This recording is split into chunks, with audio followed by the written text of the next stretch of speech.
This one was personal.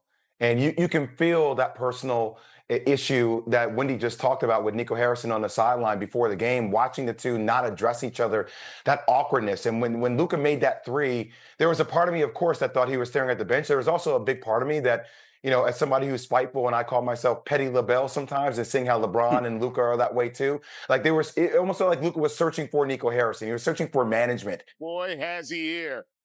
5-point lead, 10 points for Luka. A pregame warm-up. Here he is again. Is he hot? He's red hot! The Dons! The Los Angeles Lakers shocked the NBA when they acquired Luka Doncic a couple of weeks before the trade deadline. It was perhaps the most shocking trade in league history. Not only did the Lakers land one of the most electrifying talents in basketball, but they did so at a price that left the entire league stunned. Doncic was sent to the Lakers in exchange for Anthony Davis, Max Christie, and a first-round pick, a shockingly low price for one of the best players in the league. Patrick Dumont, the Mavericks owner, has been facing intense criticism from fans. They're furious about the decision to trade away the face of the franchise for what many consider pennies on the dollar, and Dumont's attempts to explain his decision have only poured gasoline on the fire. Dumont can't seem to stop making excuses for why they traded Doncic. In a statement that has now gone viral, he attempted to justify the trade with a convoluted explanation. Part of leadership is looking at risk and looking at all the factors of a decision and being willing to act at that time and look to the long term and not only think about the short term or how it may be received immediately, but to think about the long-term benefits and what it may allow you to achieve if given all the right considerations. And I think for us, going into the trade deadline last year, we were not competitive. If you recall, we were not a playoff-bound team. And we were able to do some things to reconstruct the roster and enable the team to become very competitive. And after the trade deadline last year, we actually had the best record in basketball, which was a big accomplishment. And we got to the championship games, and we didn't win. And so we had to decide, how do we get better? What can we do to improve our team? And so we looked at our trajectory during the season and realized that we did not get better. But the teams that we competed against, some of which we beat, did get better. And ultimately, when you look at the Eastern Conference, after we were to get through the Western Conference, if we're so fortunate, you would have to beat some very formidable teams, including one that we lost to, which actually got better. So this was a decision about the future. If you look at our roster today and who we have, we feel like we position ourselves to be incredibly competitive against the best teams in the NBA. And if you're a Dumont believes he made a tough decision for the long-term benefit of the franchise. He still thinks he has a good team even without Doncic. And if you're a fan of basketball, I'll just throw that out there, you have Kyrie Irving, Klay Thompson, PJ Washington, Anthony Davis, and either Daniel Gafford or Derek Lively as your starting five. That's going to put fear into a lot of teams in the league. Meanwhile, Mavericks GM Nico Harrison contradicted his owner's long-term justification by claiming the move was about winning now. Harrison said this after the trade, "I understand why they would be shocked initially. But I do believe that we positioned ourselves to win now and also win in the future. And that's ultimately the goal and why we're here.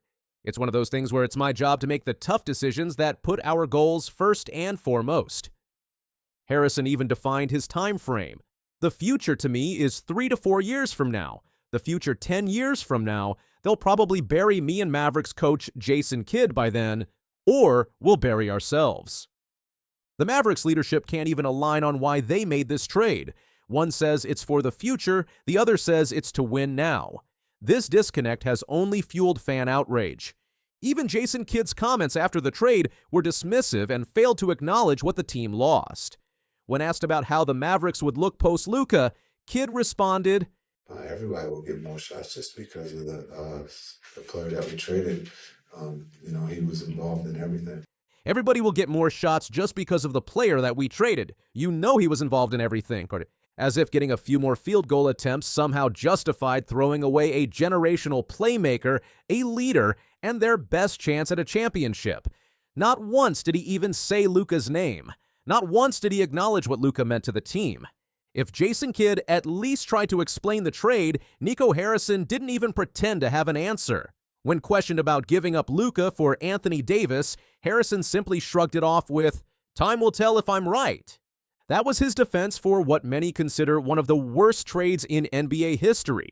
Not a detailed basketball reason, not a clear plan for the team's future, not even a hint of confidence in his decision, just a vague "time will tell." The Mavericks didn't stop at making contradictory statements. They went further by trying to tarnish Luka's image on his way out. After the trade leaks started pouring in from Mavs insiders, one viral report summed up the whispers. The people who witnessed Doncic's last days in Dallas do not paint a flattering portrait of the 26-year-old's professionalism. They call him lazy, they talk about his weight issues, they mention his taste for beer and hookah, predicting that his health will lead to catastrophe in the next 5 years. This wasn't just criticism. It was a calculated attempt to rewrite Luka's legacy before he even had a chance to respond. The Mavs wanted to justify their decision by making it seem like they were moving on from a problem, not a generational talent. Luka never addressed these rumors. No interviews, no social media jabs, no shots at the Mavericks. But if Dallas thought they had the last word when they traded him, Luka was about to prove them wrong on the court. The Mavericks are living a nightmare of their own making. With exactly 1 month left in their season, Dallas is 2-8 in their last 10 games. Their chance of securing a top 6 seed in the West is completely gone, despite it looking like a major possibility just over a month ago. While Dallas looked like a postseason lock, even after trading Doncic for Davis, injuries have derailed their season and thrown Jason Kidd's rotation into chaos. If they make the play-in tournament, they would likely be the 9th or 10th seed, and even those chances are questionable. The Mavs now face a tough decision. Should they tank for the rest of the season to boost their lottery odds? Their first-round pick this summer is their own, so tanking could help set them up better for the future. The irony? Tanking is something Doncic would have despised if he were still in Dallas.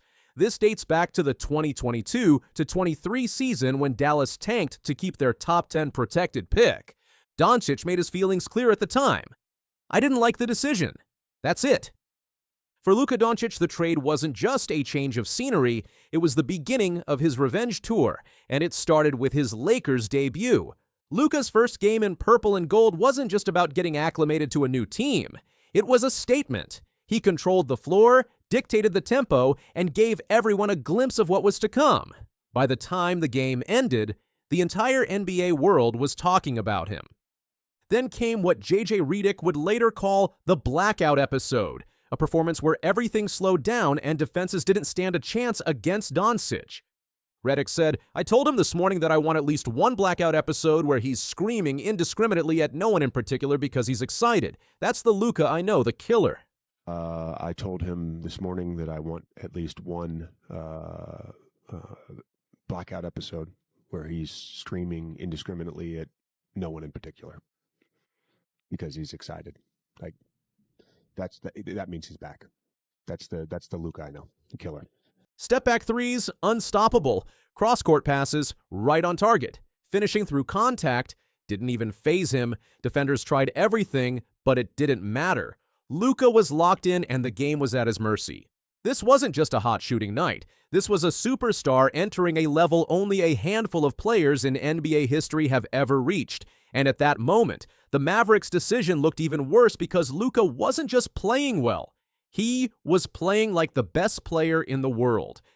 Then came the moment that defined Luka's mindset. A drive to the basket, contact, no whistle, no foul. Most players would stop, throw their hands up and complain to the refs. Not Luka. He powered through, made the shot, and kept moving. This wasn't just another bucket. It was a message. No more looking for calls. No more waiting for respect.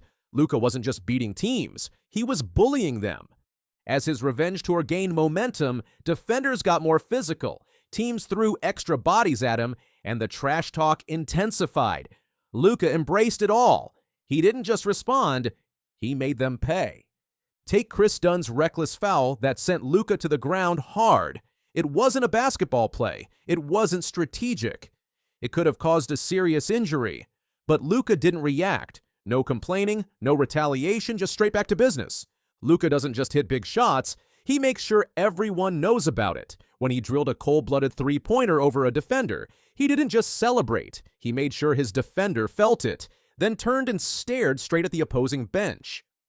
Against James Harden, one of the most skilled offensive players of his generation, Luka went straight at him, got his shot off with ease, and then had some choice words for Harden afterward. Luka wasn't just scoring, he was making sure his opponents knew they couldn't stop him. Some questioned his defense based on the Mavericks' leaks about his laziness. Luka shut them up by showing defensive instincts, reading plays perfectly, jumping passing lanes, and snatching the ball with ease. This wasn't the lazy Luka people tried to label him as. This was a player locked in on both ends of the floor. Fans from across the NBA were beside themselves at Dumont's comments, trying to justify the trade. One fan tweeted, LMO, you got the GM saying the trade was made to win now, and the owner saying it was for the future. They themselves don't even know what they're doing. We're so cooked. Another fan didn't hold back. Local man who doesn't know what he's doing says something ignorant. News at 11. The criticism continued. This dude should never be allowed to speak in a public setting about the Mavs. He just makes it worse. Even actor Ben Stiller weighed in with a simple yet devastating question. What is cognitive dissonance? One radio station summed it up perfectly.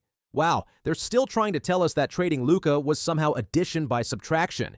Here's a quick reminder to the morons running the Mavs. Trading Luka was subtraction by subtraction.